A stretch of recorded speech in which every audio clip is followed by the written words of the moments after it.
Bismillahirrahmanirrahim. Assalamu alaikum. Allahumma salli ala ali Muhammad sallallahu ta'ala alayhi wa sallam. Welcome to Straightforward with Al Hajato. यकीनन मां सम्झा थो कि अॼु पाकिस्तान लाइ हिकिड़ो वॾो ॾींहुं आहे। वॾो ॾींहुं हिन करे छो जो करे पाकिस्तान जे सभिनीनि खां ताक़तवर तरीन इदारे जेके असां सभिनीनि खे ख़बर आहे पाक फ़ौज आहे।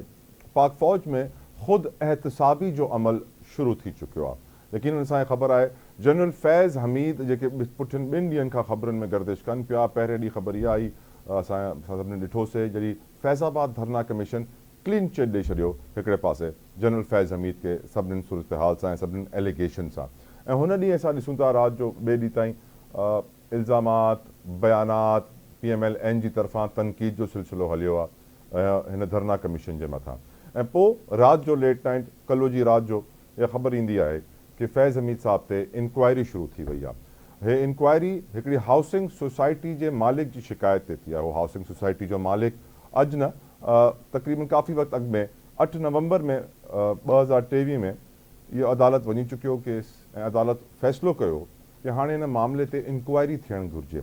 5.5 महीननि खां पोइ पाक फ़ौज में इहा इंक्वायरी शुरू थी आहे। पर इंक्वायरी हुन ॾींहुं शुरू थी आहे जंहिं ॾींहुं हिकिड़े पासे फैज़ हमीद साहब खे रिलीफ मिलियो, नवाज़ शरीफ़ साहब जी देरीना ख़्वाहिशी फैज़ हमीद साहब जो एहतसाब थिए ऐं हाणे उहो एहतसाब शुरू थियो आहे। त नवाज़ शरीफ़ साहब इलाही ख़ुशि आहिनि ऐं जेतिरा बि माण्हू आहिनि अगेंस्ट फैज़ हमीद साहब उहे चाहिनि था कि इहा इंक्वायरी थिए ऐं माण्हुनि खे ख़बर पए ऐं जेके बि ग़लति कम थिया आहिनि हुननि जी सज़ा मिलणु घुरिजे। ग़लति कम त पाकिस्तान में जाम माण्हुनि कया आहिनि पर सज़ा तमामु घटि माण्हुनि खे मिलंदी आहे ऐं सज़ा मिली बि वञे त आख़िर में 10, 15, 20 सालनि खां पोइ बाइज़त बरी बि थी वेंदो आहे सज़ा कटण खां पोइ। त पंहिंजो निज़ाम अदल तमामु तबाह आहे। यकीनन असांखे सोचणु घुरिजे। पर एट द सेम टाइम अॼु जी इम्पोर्टेंस इहा बि आहे कि सदर मुमलिकत आसिफ अली ज़रदारी साहब जेको message floor of the house ॾिनो आहे उहो ऑफकोर्स असांखे ख़बर आहे ज़रदारी साहब मुफ़ाहिमत जा बेताज बादशाह कोठा वेंदा आहिनि ऐं अॼु बि हुननि मुफ़ाहिमत जा दरवाज़ा खोले छॾिया।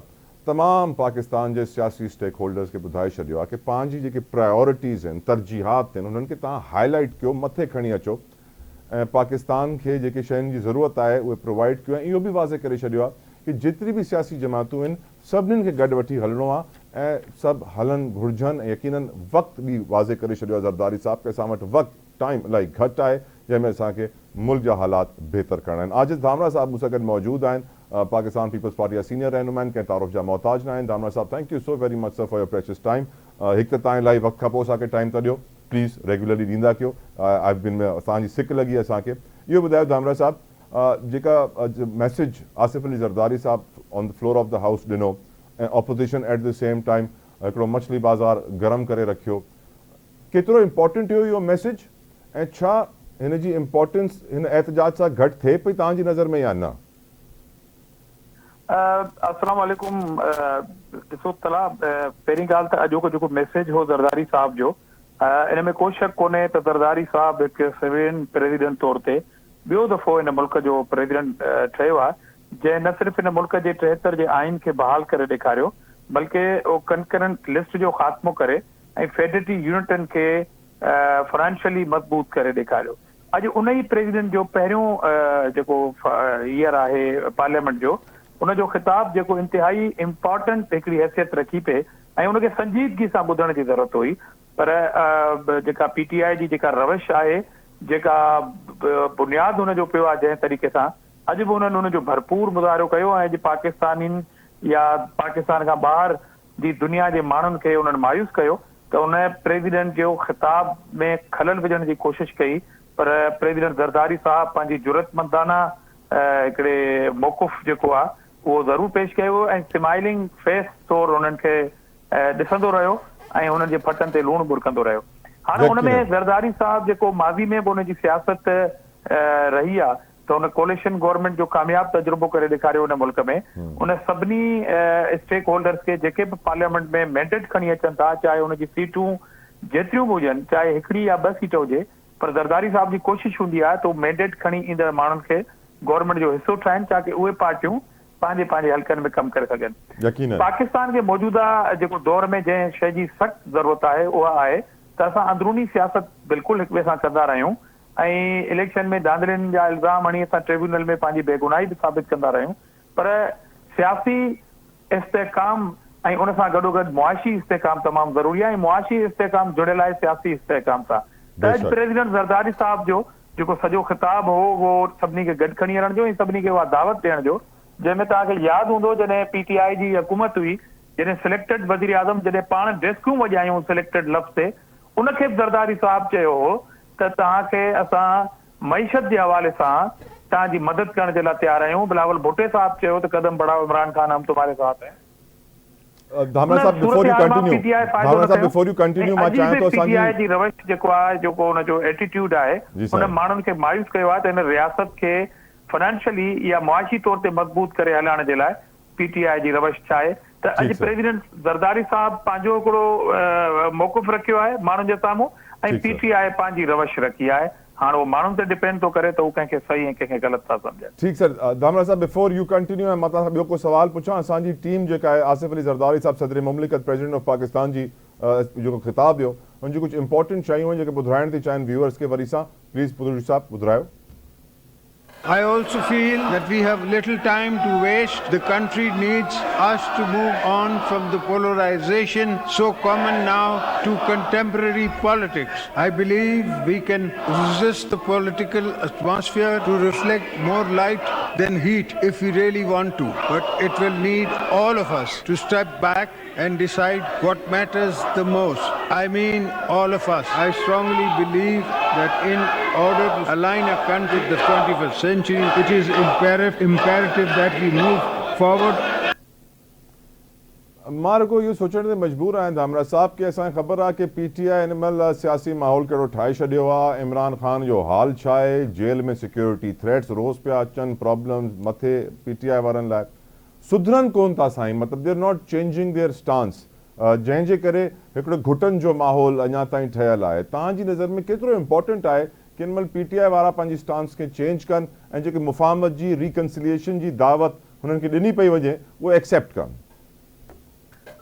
मां सम्झां थो तलब बुनियादी तौर ते PTI जो जेको बुनियादु आहे न, तव्हां जेको फसल पोखींदो ज़ारी आहे उन जिन्स जो फसल ईंदो ऐं लोणो बि उहो थो पए। हाणे इशू इहो आहे त PTI जंहिंजो बुनियादु सिर्फ़ु कूड़ ऐं शोर शराबे जो रहियो आहे, त हू पंहिंजे असुल मैनिफेस्टो खां या ट्रैक खां कीअं हटंदा? बुनियादी तौर ते इहा सम्झण जी ॻाल्हि आहे। त हू कंहिं बि सूरत में पंहिंजे ट्रैक चेंज कोन कंदा ऐं हुननि जी सियासत जो महवर इहो आहे त जेतिरो कूड़ ॻाल्हाए ऐं वधि खां वधि बदतमीज़ी ऐं कूड़ हणिजे, उहो हुनजो मैनिफेस्टो आहे, उहा हुनजी सुञाणप आहे, उहो हुनजो चहिरो आहे। त उनखां त हू कंहिं बि सूरत में परे कोन हटंदा। नंबर ॿी ॻाल्हि, जंहिं असेंबली खे हू जाली था सम्झनि उनजो हिसो आहिनि, उन में वेठा आहिनि। जेका असेंबली 2018 में आई, जॾहिं उन टाइम अपोजिशन चयो त हिन असेंबली में रिंगिंग थी आहे 2018 में, हू उन असेंबली खे छॾे विया जेका हुननि जी पंहिंजी असेंबली हुई ऐं हुननि जो डिप्टी स्पीकर जंहिंखां हुननि असेंबली टोड़ाई उहो पाण 5 साल स्टे ते वेठो रहियो, कासिम सूरी। त ही असेंबली में ही पाण मौजूदु आहिनि, उन जूं तनख़्वाहूं खणनि पिया, उन जूं मुरादूं खणनि पिया ऐं हिकिड़े सूबे में हिननि जी गवर्नमेंट आहे ऐं ॿिए वॾे सूबे में हिननि जी मज़बूत अपोजिशन आहे। त हिननि जे कौल ऐं फ़इल में तज़ाद आहे त ही चवणु छा पिया चाहिनि ऐं करणु छा पिया वञनि, इहो सम्झण जी ज़रूरत। ठीकु, धामरा साहब, अॼु मां जॾहिं अख़बार पढ़ां पियो त बिज़नेस पेज जी हिकिड़ी वॾी हेडलाइन हुई पाकिस्तान जे इकोनॉमी जे हवाले सां, जंहिंखे पाण चवंदा आहियूं माली ख़सारा, इंग्लिश में असां चवंदा आहियूं सर फिस्कल डेफिसिट। इहो सम्झाइण लाइ धामरा साहब मां कोशिशि कयां थो कि ईज़ी लैंग्वेज यूज़ कयां ताकी माण्हुनि वधीक सां वधीक सम्झी सघनि। उहो चवंदा आहिनि साईं वॾा कि जेतिरी चादर हुजे ओतिरा ई पेर फैलाइण घुरिजनि, ऐं जेको ई माण्हू आहे पहिरियों पंहिंजी चादर ॾिसंदो आहे ऐं पोइ पेर फैलाईंदो आहे। हुकूमत में जॾहिं बजट ठाहिया वेंदा आहिनि त अॻु में पेर फैलाया वेंदा आहिनि ऐं पोइ चादर जो बंदोबस्तु कयो वेंदो आहे। त सर असांजो हिन महिल फिस्कल डेफिसिट यानी असांजा अख़राजात वधीक आहिनि, असांजी आमदनी घटि आहे। असांजो फिस्कल डेफिसिट हिन महिल 7,500 अरब रुपया आहे। छा वजह आहे कि सर असां एक्सपेंडिचर रिफॉर्म्स कोन था आणे सघूं कि हुकूमत जा एक्सपेंसिस घटि थियनि? जीअं अॼु उवैस लगारी साहब असांजा वज़ीर तवानाई आहिनि, उहे ॿुधाइनि पिया कि जेके पावर सेक्टर में अहिड़ा प्लांट्स आहिनि जेके बंदि पिया आहिनि, हुननि खे बि पघारूं वञनि थियूं ऐं 7.5 अरब रुपया हर साल हुननि जी पघारूं वेंदियूं आहिनि अहिड़े प्लांट्स जे ऑफिसर्स जूं जेके प्लांट्स ई बंदि पिया आहिनि, जंहिंखे वञिणो ई न आहे ड्यूटी ते। त असां वटि एक्सपेंडिचर रिफॉर्म्स ताकी चोरी घटि थिए, काम चोरी ख़तमु थिए ऐं इहो निज़ाम बहितर थिए। तव्हांजी नज़र में सर जेके पावर में माण्हू आहिनि, अरबाब इक़्तिदार, अरबाब इख्तियार, जंहिंखे असां अशराफिया बि कोठींदा आहियूं, छा हो पंहिंजो लाइफ स्टाइल चेंज करण लाइ तयार हूंदा पाकिस्तान लाइ, ऐं गवर्नमेंट घटि कंदी पंहिंजा ख़र्चा या न कंदी? साईं ॾिसो, एक्सपेंडिचर रिफॉर्म्स जी जेसिताईं ॻाल्हि आहे, मां हुन सां एग्री कयां थो त हिकिड़ी नई रीविज़िट करणु खपे मौजूदा हुकूमत खे, पंहिंजी पॉलिसी खे, ऐं उहे जेके बिल्कुलु बंदि पियल इदारा आहिनि, जेकॾहिं उन्हनि में पघारियूं वञनि थियूं त ज़ाहिरी आहे हुनजो असरु तव्हां या असां ते, कॉमन पीपल जेको आम शहरी आहे हिन मुल्क जो, उन ते पवणो आहे। हाणे इशू जो आहे त फाइनेंशियली जेको क्राइसिस हूंदो आहे जंहिं बि मुल्कनि जे अंदरि, त पोइ उन में हर पासे खे ॾिठो वेंदो आहे न, नंढनि नंढनि शयुनि खे तव्हांखे कवर करण जी कोशिशि कई पवंदी। हिकिड़ो त रिफॉर्म्स वारो इहो चैप्टर आहे जंहिंखे बिल्कुलु रिविज़िट करणु खपे ऐं शयुनि खे बिल्कुलु मैनेज करणु खपे, छो जो हीउ मुल्क हाणे मुतमिल नथो थी सघे अहिड़े क़िस्म जी कंहिं बि अयाशियुनि खां। नंबर ॿी ॻाल्हि आहे त हीउ मुल्क इन फाइनेंशियली क्राइसिस में आहे छो? जॾहिं बि इंटरनेशनल के फाइनेंशियली जेके एग्रीमेंट्स थींदियूं आहिनि उन जा दूरस्थ नतीजा हूंदा आहिनि, उहे आईंदा केतिरनि सालनि ताईं उहे या पॉज़िटिव या नेगेटिव, जेकॾहिं नेगेटिव आहिनि त क़ौमूं उन में सफ़र कंदियूं आहिनि, मुल्क सफ़र था कनि, ऐं जेकॾहिं पॉज़िटिव आहिनि त पोइ केतिरा ई साल तव्हां उन बहिरान मां निकिरी वेंदा आहियो। हाणे जेकॾहिं साबिक़ा हुकूमत जा जेके उहे तमामु मुआहिदा जेके IMF सां उन्हनि कया ऐं इंतिहाई महांगा तरीन कया, ऐं उनखां पोइ वरी मुकरजी विया, IMF खे नाराज़ करे छॾियऊं, ऐं उनखां पोइ 16 महीननि जी जेका PDM जी हुकूमत आई, उन्हनि खे उन शइ खे ट्रैक ते चाढ़ण जे लाइ, IMF खे राज़ी करण जे लाइ उन्हनि सख़्तु फ़ैसिलनि खे क़बूल करणो पियो। ही उहे तमामु नतीजा आहिनि जंहिंजा अञा ताईं हिन मुल्क ते साल खां 2 साल जेके इंडिकेटर्स आहिनि उहे ॿुधाइनि था त हिन क़ौम खे उन महांगाई जी चकीअ में पिसजणो पवंदो। पर मिसाल तौरु जॾहिं सऊदी अरब तव्हां वटि अची जेकॾहिं 5 अरब डॉलर जी जेकॾहिं मुआहिदे जी ॻाल्हि थो करे त PTI छा थी चए? PTI चए थी त रिजीम चेंज, जंहिंजो कॉन्सेप्ट ई ख़तमु थी वियो आहे, जंहिंमें हू पाण था चवनि त अमेरिका बि मुल्क न आहे। रिजीम चेंज जो को कॉन्सेप्ट हू था चवनि त कोन्हे, पर हुननि जो हिकिड़ो मशकिरो को माण्हू आहे जेको नालो विसरी वियो आहियां, उहो चए थो त सऊदी अरब रिजीम चेंज में इन्वॉल्व आहे, जंहिंजी तरदीद हुनजी पार्टी थी करे, हुनजे ख़िलाफ़ कार्रवाई कोन्हे, पर सिर्फ़ु बयान जी तरदीद करणी आहे। त हीउ जेको तफ़रुक़ो, हीउ जेका अनारकी PTI पैदा पई करे, उहा अॼु बि उन ते स्टैंड करे बीठी आहे। जीअं इमरान खान चयो त जेकॾहिं मेरी हुकूमत ख़तम हो जाए तो इस मुल्क में मेरी ख्वाहिश है कि खुदकश हमला हो जाए, कोई हमला कर दे इस मुल्क के ऊपर। तो खुदकश हमलो मुसलसल PTI हिन मुल्क जे जेके मुआशी सूरत हाल आहे उन ते कंदी आई आहे, उनखे कंट्रोल करण लाइ मौजूदा हुकूमत जी रिस्पॉन्सिबिलिटी आहे, ऐं पीपुल्स पार्टी अहिड़नि फ़ैसिलनि में हुकूमत जो साथ ॾींदी जेका हिन क़ौम खे, जेका हिन मुल्क खे, जेका ग़रीब क़ौम आहे उनखे हिन बहिरान मां कढे। पीपुल्स पार्टी साथ ॾींदी। राइट साईं। साईं तव्हां असां सां गॾु रहिजो, असांखे जॉइन पिया कनि हिन महिल शौकत यूसुफ ज़ई साहब ने हमें जॉइन किया है from Pakistan Tehreek Insaf. Yousafzai sahab, thank you so very much sir आपके कीमती वक्त के लिए। आप मुझे सुन सकते हैं सर? जी अस्सलाम वालेकुम। वालेकुम अस्सलाम। बहुत बहुत शुक्रिया सर आपके कीमती वक्त के लिए। यूसुफ ज़ई साहब, हम जानते हैं कि 8 नवंबर 2023 को अदालत ने हुक्म दिया था कि इंक्वायरी की जाए एक हाउसिंग स्कीम की कंप्लेंट, मालिक की कंप्लेंट के ऊपर फैज़ हमीद साहब के खिलाफ। और हम ये देख रहे हैं कि 5 महीनों के बाद जो है 17 अप्रैल को ये इंक्वायरी की जाती है और पाक फौज की तरफ से कहा जाता है कि खुद एहतसाबी का अमल शुरू हो गया है। ठीक उस दिन इंक्वायरी शुरू की जाती है जिस दिन नवाज शरीफ साहब को तोशाखाना केस में क्लीन चिट भी मिल जाती है। आप सर इस टाइमिंग को कैसे देखते हैं? Do you think there is a coincidence या कोई हुस्न इत्तेफाक है या कोई है सर पीछे इसकी भी कारामद? देखिए, मेरे ख्याल से जब ताकतवर लोग जब बीच में आ जाते हैं तो फिर ये छोटी छोटी बातें में क्या माने रखते हैं। इस वक्त क्या हालात है, इस मुल्क के क्या हालात हैं, कोई या तो आवाम मुतमईन होती, आवाम को मुतमईन किया जाता। मेरे भाई बात कर रहे थे, मैं तो सिंधी थोड़ी बहुत समझ जाता हूँ, बोल नहीं सकता हूँ, लेकिन जहाँ तक मैं समझाऊँ वो सारा मलबा PTI पे डाल रहे थे कि बस वो PTI जो है वो इमरान खान कहते थे कि मेरी हुकूमत खत्म हो जाए तो बाकी बस खैर कह देते थे।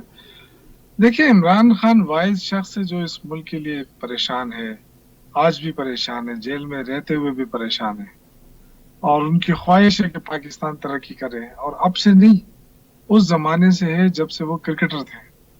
और वो कहते थे कि मैं जिस मुल्क में जाता था और मुझे आगे से जो प्लेयर्स कहते थे कि जी पाकिस्तान तो छोड़े ना, वो तो गरीब मुल्क है, तो कहता है मुझे अफसोस होता है कि पाकिस्तान इतना अमीर होने के बावजूद वो गरीब नजर आता है। तो ये सारी चीजें ऐसी हैं कि हमें देखना पड़ेगा कि सबसे अहम चीज क्या है, इंसाफ। मॉडल टाउन वाकया हुआ, किसी को इंसाफ मिला? अभी रिसेंटली जो फैजाबाद धरना केस आया, कमीशन रिपोर्ट आई, क्या किसी को सजा हुई? तो बस ये कमीशनें बनती हैं, खुद एहतसाबी निज़ाम भी चलता है और आगे और भी चलेगा। पर सर कमीशन देखिए ने 80 एक अरब तरफ रुपए के केसेस। जनरल फैज को क्लीन चिट दी, दूसरी तरफ खुद एहतसाबी इंक्वायरी शुरू हो गई फौज के अंदर, जिसकी सरबराही एक मेजर जनरल सिटिंग कर रहे हैं। Sir coincidence? देखिए मैं तो देखिए फौज के मामलात पे मैं नहीं बोल सकता, क्योंकि जाहिर है फौज का अपना एक इदारा है, जनरल अपना एक फैज हमीद के निज़ाम है। मामलात में तो बोल लेकिन सकते हैं मेरी सर, बात उनके लिए तो मशहूर है कि वो पीटीआई से करीब हैं। नहीं, मैं ये नहीं कह रहा हूँ, मैं ये कह रहा हूँ कि जाहिर है एक इदारा है और वो इदारे के हवाले से बात जो भी हो रही है, मुझे उसके, क्योंकि मुझे पता नहीं है उस हवाले से कि किस हवाले से उनके लिए इंक्वायरी हो रही है, उनके क्या जुर्म है। सर उनके ऊपर इल्जाम था और एक हाउसिंग अगर स्कीम, शौकत साहब एक हाउसिंग स्कीम के मालिक ने इल्जाम लगाया था कि उनको अगवा करके तशद्दुद किया था और बहुत सारे अपने लिए प्रॉपर्टियां ये वो आगे पीछे साइन देखिए वगैरह लिए थे। वही मैं अर्ज कर रहा हूँ ना, वही मैं अर्ज कर रहा हूँ कि वो तो देखें उस वक्त भी क्या वो इदारे मौजूद नहीं थे पाकिस्तान के, एक फैज हमीद तो नहीं था ना, और भी तो बहुत सारे इदारे मौजूद थे। जी हाँ। और क्या पुलिस ने उस पर रिपोर्ट की है? क्या दूसरे तीसरे इदारों ने उसको रिपोर्ट किया है? बस एक बंदा आ जाता है सामने, हम सारे भुगत चुके हैं ये चीजें। कोई भी आ जाता है, वो कह देता है जी फलां के फलां, तो वो इंक्वायरी शुरू हो जाती है, वो फिर उसके बाद रगड़ा शुरू हो जाता है। तो मेरे ख्याल से देखें, ये आज एक की बारी कल दूसरी की बारी, हम नहीं चाहते कि इदारों में वो हो। इदारे अपने आईन कानून उसके दायरे में रह के काम करें, किसी के हलाकार न बने, ये अच्छी बात नहीं है। हम इस वक्त पाकिस्तान बहुत मुश्किल तरीन दौर से गुजर रहा है। आप देखें कि इस वक्त ईरान और इजराइल के बीच में जो मसला चल पड़ा है, ये कोई मामूली वाकया नहीं है, ये आगे जाके तीसरी जंग अजीम में तब्दील हो सकता है। और उसमें क्या पाकिस्तान का क्या रोल होगा? पहले तो अपने रोल को भी डिफाइन करें ना, क्योंकि हम अमेरिका के इत्तेहादी हैं। तो क्या हम इजराइल को सपोर्ट करेंगे?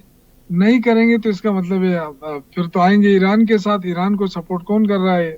रूस कर रहा है। तो क्या हम अपना वो बदलेंगे, इत्तेहादी बदलेंगे, क्या करेंगे? मतलब इस पे सोचा जाए ना। ठीक सर। मेन चीज तो ये, जिस खित्ते में हम रह रहे हैं, अफगानिस्तान से दरअंदाजी हो रही है, आए रोज हो रही है, और जिस अंदाज से दहशतगर्दी में इजाफा हो रहा है, तो मुझे तो हैरत हो रही है, क्योंकि कच्चे के डाकू, पक्के के डाकू, इस्लामाबाद में आईजी नहीं है 2 हफ्ते से सर, उन्होंने इस्लामाबाद में आईजी नहीं है। मोहसिन नकवी साहब जो कामयाब तरीन सीएम थे पाकिस्तान की तारीख के, वो इस्लामाबाद में आईजी नहीं लगा पा रहे वफाकी वजीर दाखिला बन के, क्रिकेट में बिजी तो है। यही तो मैं कह रहा हूँ कि बहुत सारी चीजें ऐसी हैं कि इसको हमें वर्क करने की जरूरत है, अपने नजरसानी करने की जरूरत है अपने इश्यूज पे। ये छोटे छोटे इश्यूज, इसको खराब करो, उसको खराब करो, इससे कुछ नहीं होगा। सिर्फ ये कि जो इदारे हैं राइट सर, वो राइट मुतनाज़ सर। मुझे ब्रेक का और कहा जा रहा इदारों की है। साख। यूसुफ जई साहब, विद योर चला परमिशन था। सर, प्लीज अलाउ मी, मैं एक ब्रेक की तरफ बढ़ूं, ब्रेक से वापस आएंगे, डिस्कशन कंटिन्यू करेंगे। Viewers stay tuned.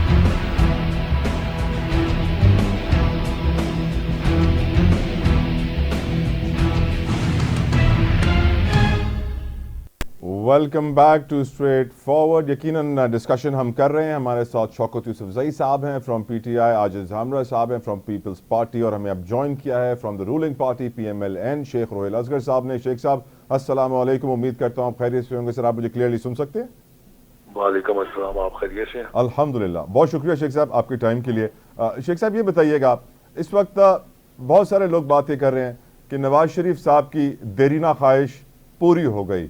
जो वो कहते थे कि एहतसाब होना चाहिए जनरल फैज का, वो एहतसाब शुरू हो गया है, और एक ही दिन में नवाज शरीफ साहब को 2 खुशखबरियाँ मिली।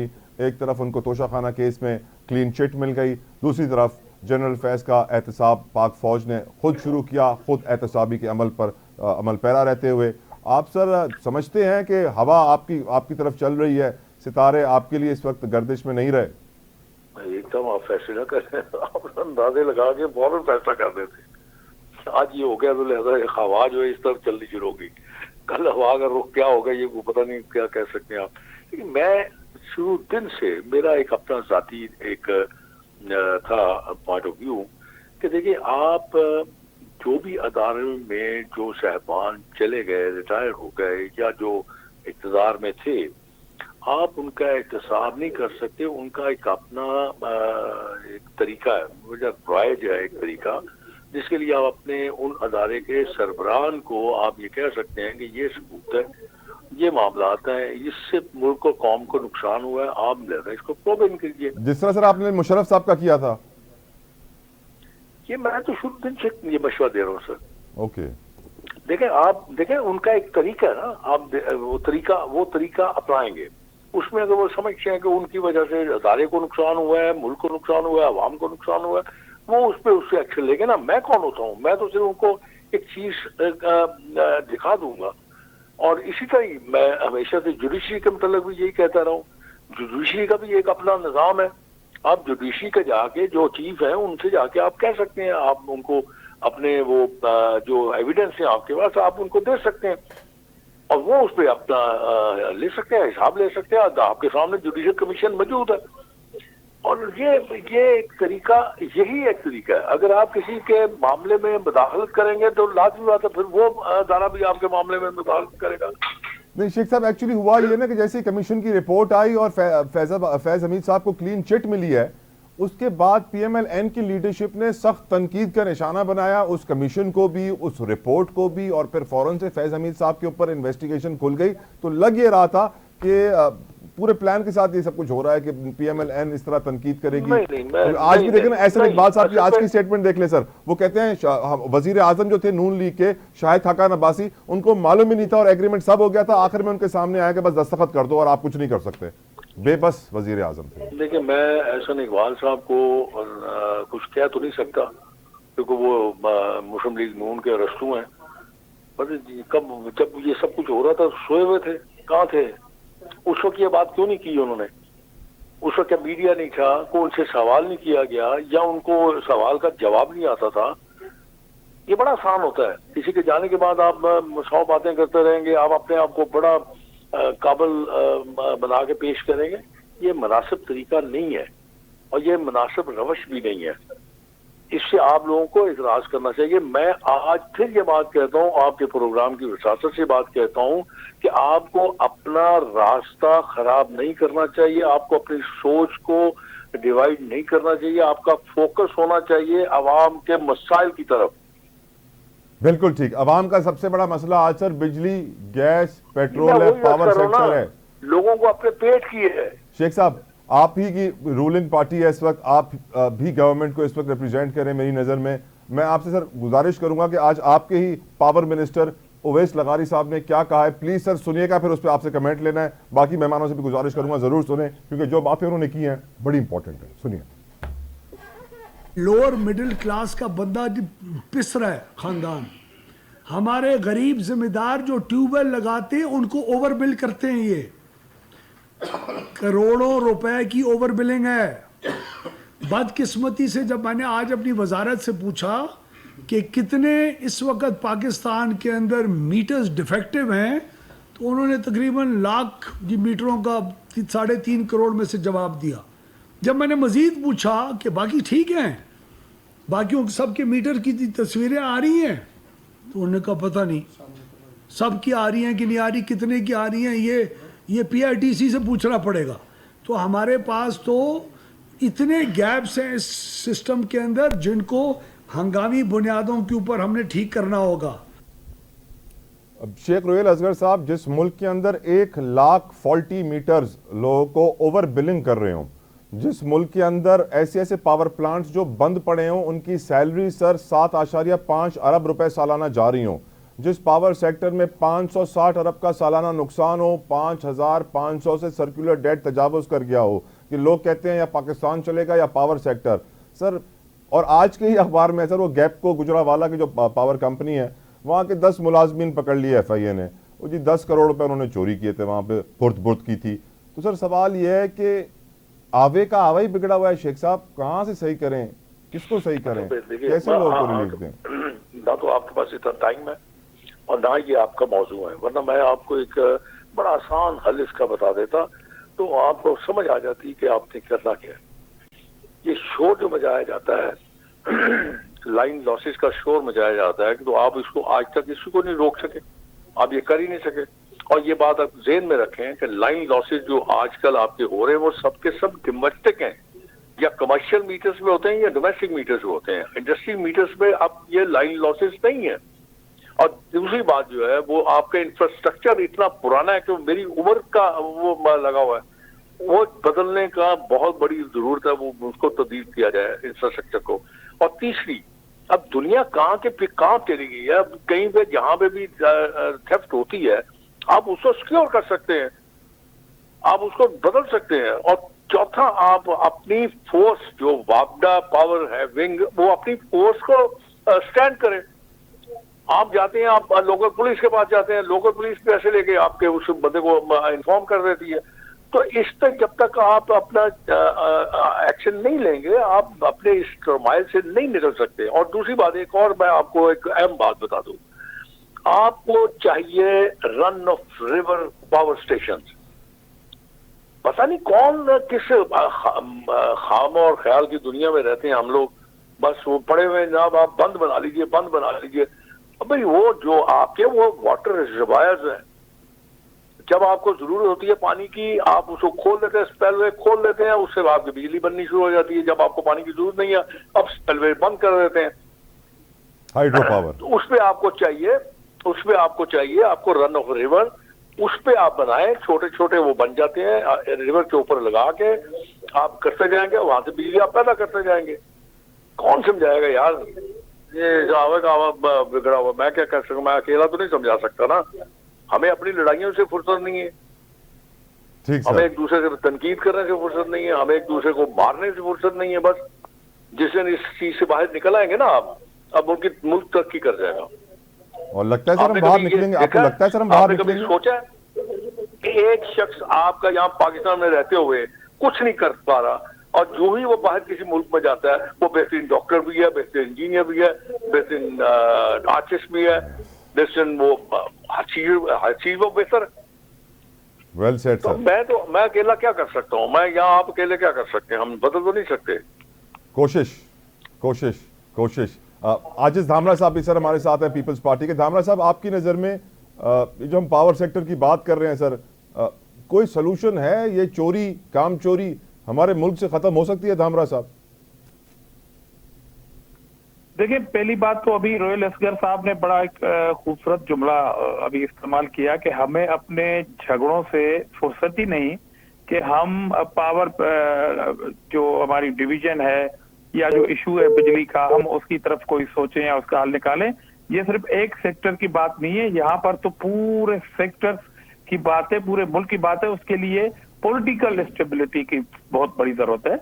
उसके बाद हम लाइन लॉसेस की बात कर सकते हैं, उसके बाद हम पावर जनरेट की बात कर सकते हैं। सूबा सिंध की एप्लीकेशन पड़ी हुई थी वापडा के पास कई सालों तक कि हमें विंड और सोलर पे बिजली पैदा करने की जो है इजाजत दी जाए, मगर अब सिंध कर रहा है, थर के कोयले पे कर रहा है और नेशनल ग्रिड में वो बिजली जा रही है। मगर उसके बावजूद जो चोरी है उसमें जाहिर ताली एक हाथ से नहीं बजती, ताली दोनों हाथों से बजती है। और डिपार्टमेंट और जो वो लोग जो बिजली चोर हैं उन दोनों की मिली भगत होती है। अब ये सिस्टम ठीक कैसे होगा जब तक हम अपनी रिस्पॉन्सिबिलिटी, सेल्फ रिस्पॉन्सिबिलिटी नहीं फील करेंगे, उस तरफ नहीं आएंगे, मेरे ख्याल में ये मामला ठीक होने को नहीं है। ये आपके प्रोग्राम ये अवेयरनेस दें, जिसको मैं देख के मैं फैसला करूं, आप देखें आप फैसला करें और ये पूरी कौम फैसला करे, तब मामला ठीक होंगे।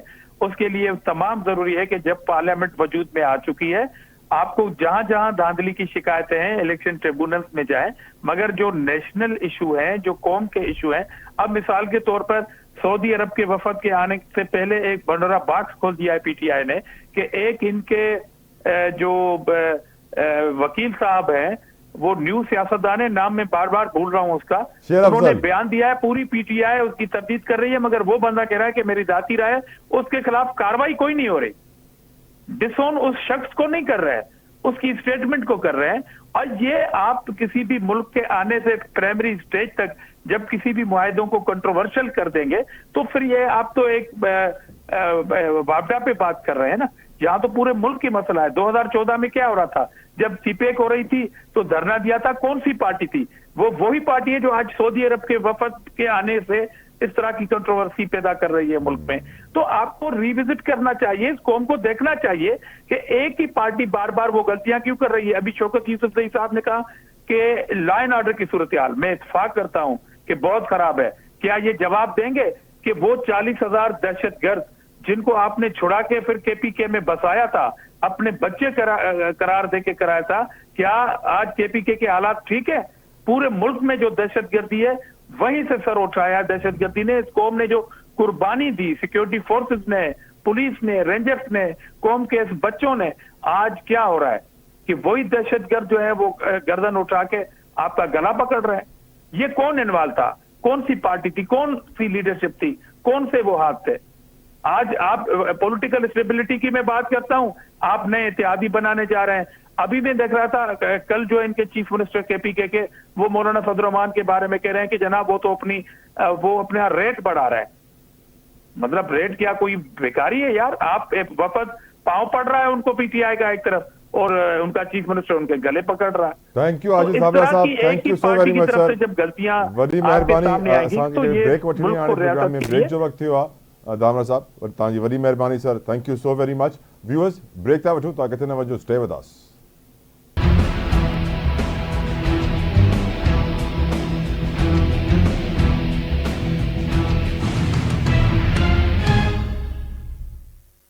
Welcome back. प्रोग्राम में थोड़ी लॉ एंड ऑर्डर सिचुएशन की गाल मां करणु चाहींदुमि। आख़िर में यकीन सां ख़बर आहे कि अॼु भी कंदकोट वटि 5 बैंकर्स खे अगवा कयो वियो आहे धाड़ेलनि जी तरफ़ां। अञा ताईं ऑपरेशन त हले थो, पर जेके डिज़ायर्ड रिज़ल्ट्स आहिनि, जेके हालात असां चाहियूं था कि थियनि, बहितर थियनि, उहे न थी सघिया आहिनि। कंदकोट त छॾियो, इस्लामाबाद जी भी ॻाल्हि कयूं त उते भी मां सिचुएशन कुछ सेम थो ॾिसां। वजह इहा आहे कि अॼु इस्लामाबाद हाई कोर्ट में हिकिड़ी केस जी समाज जे दौरान chief justice Islamabad high court attorney general खां पुछियो कि छा वजह है कि इस्लामाबाद में 2 हफ़्तनि खां को IG पुलिस ना है। छा वजह है कि मोहसिन नकवी साहब अञा ताईं जेके वज़ारत दाख़िला के लीड था खनि, वज़ारत दाख़िला अञा ताईं इस्लामाबाद में को IG न लॻाए सघी आहे। छा वजह है कि पुराणो IG हलियो वियो, नओं IG अञा आयो कोन्हे, हुनखे चार्ज न छॾिणो, छो चार्ज छॾे हलियो वियो? छा वजह है कि वज़ारत दाख़िला नाकाम थी वई आहे? छा वजह है कि पुलिस जहिड़ो इम्पोर्टेंट डिपार्टमेंट वो इस्लामाबाद में वो कम नथो करे सके जेको उन करणु घुरिजे? Leadership is important. यकीनन जॾहिं chief justice Islamabad high court Aamir Farooq sahab ये सवाल किया अटॉर्नी जनरल खां, तो अटॉर्नी जनरल वटि भी कोई ठोस जवाब न हो ॾियण लाइ। पर हिकिड़ी ॻाल्हि वाज़े आहे कि जॾहिं chief justice Islamabad high court ये चवनि था कि पुलिस ख़त्म कर दो, क्या ज़रूरत है अगर आप ख़त्म कर दो सारा मामला, तो यकीन वाज़े तो थी वञे कि मोहसिन नकवी साहब जॾहिं निगरां वज़ीर आला पंजाब हुआ तो उन्हनि जी परफॉर्मेंस जी तारीफ़ूं माण्हू करे करे न थकंदा, चवंदा कि वाह जी परफॉर्मेंस आहे, ए कमु कयो आहे, हो कमु कयो आहे, हे कमु कयो आहे, हो कमु कयो आहे। पर हाणे जॾहिं हो विफ़ाक़ी वज़ीर दाख़िला थिया आहिनि, यानी निगरां हुकूमत मां मेन स्ट्रीम हुकूमत में अची विया आहिनि, तो हुननि जी परफॉर्मेंस थोड़ी सी डाउनग्रेड मां चवां थो थी आहे। वजह इहा ई आहे कि न रुगो हो हाणे वज़ीर दाख़िला आहिनि, हो चेयरमैन PCB भी आहिनि, सेनेटर भी आहिनि, तो उन्हनि जी प्लेट में देयर इज़ टू मच, जंहिंजे करे मुश्किलात यकीनन थींदी हूंदियूं, हिकिड़ो माण्हू किथे वञी किथे पूरो थिए। पर अगरि निगरां वफ़ाक़ी वज़ीर दाख़िला विफ़ाक़ जी अलामत पाकिस्तान जे दारुल हुकूमत इस्लामाबाद जो IG न हणी सघे, तो यकीनन का न का प्रॉब्लम आहे, का न का अहिड़ो सिस्टम में लूप होल आहे जंहिंजो मुल्क दुश्मन अनासिर फ़ाइदो खणंदा आहिनि, दहशतगर्द फ़ाइदो खणंदा आहिनि, अमनो अमान जी सूरत हाल ख़राब करण वारा फ़ाइदो खणंदा आहिनि, मुल्क में अनस्टेबिलिटी पैदा करण वारा फ़ाइदो खणंदा आहिनि। त हाणे सोचणु घुरिजे असांजे मुल्क जे निज़ाम खे कि हाणे दुश्मननि खे फ़ाइदो न खणणु ॾियो, लॉ एंड ऑर्डर सिचुएशन बहितर करण लाइ जेतिरा भी सिक्योरिटी जा इदारा आहिनि हुन मां सियासत ख़तमु कयो, मेरिटोक्रेसी ते फ़ैसिला कयो। जेकी चवंदा आहिनि पर्ची अची वई, पोस्टिंग मिली वई, फ़ैसिला थी विया, पर्ची ते फ़ैसिला न कयो, मेरिट ते फ़ैसिला कयो, जेको डिज़र्विंग आहे हुनखे हुन पोज़ीशन ते आणियो, छो जे करे लॉ एंड ऑर्डर तमामु ज़रूरी आहे। हर शहरी जे जान ऐं माल जो तहफ़ुज़ हुकूमत जी ज़िम्मेदारी आहे, पाकिस्तान जे आइन जे मुताबिक़। अल्लाह साईं असांखे आइन ते अमल करण जी तौफ़ीक़ अता फ़रमाए। मूंखे इजाज़त ॾियो, अंटिल नेक्स्ट टाइम, अल्लाह हाफ़िज़।